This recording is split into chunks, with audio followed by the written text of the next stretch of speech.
एक जमींदार था, एक उसकी घर वाली थी। घर में दो जने ही थे। जमींदार खेत में काम करता था और उसकी पत्नी घर का काम करती थी। पति पत्नी दोनों ही गर्म स्वभाव के थे। थोड़ी थोड़ी बात पर दोनों में ठन जाती थी।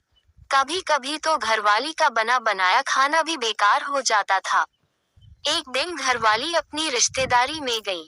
वहां उसे एक बुजुर्ग औरत मिली। बातों बातों में जमींदार की घरवाली ने बुजुर्ग औरत को बताया कि मेरे घरवाले का मिजाज बहुत चिड़चिड़ा है, वे जब तब मेरे से लड़ते ही रहते हैं।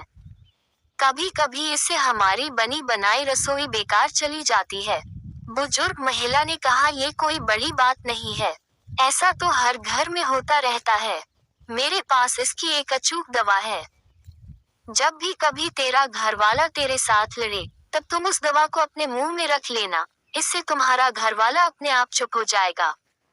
बुजुर्ग महिला अपने अंदर गई, एक शीशी भर कर ले आई और उसे दे दी।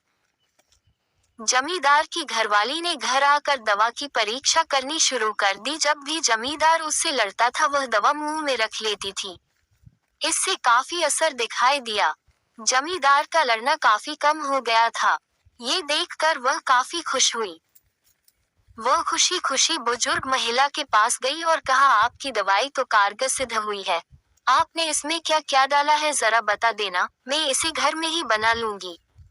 बार बार आना जाना मुश्किल हो जाता है। इस पर बुजुर्ग महिला ने जवाब दिया कि जो शीशी मैंने तुम्हें दी थी उसमें शुद्ध जल के सिवाय कुछ भी नहीं था। तुम्हारी समस्या का हल तो तुम्हारे चुप रहने से हुई है। जब तुम दवा यानी कि पानी को मुंह में भर लेती थी तो तुम बोल नहीं सकती थी और तुम्हारी चुप्पी को देखकर तुम्हारे घरवाले का भी क्रोध शांत हो जाता था। इसी को एक चुप सौ सुख कहते हैं। बुजुर्ग महिला ने जमींदार की घरवाली को सीख दी कि इस दवा को कभी भूलना मत और अगर किसी को जरूरत पड़े तो आगे भी लेते रहना।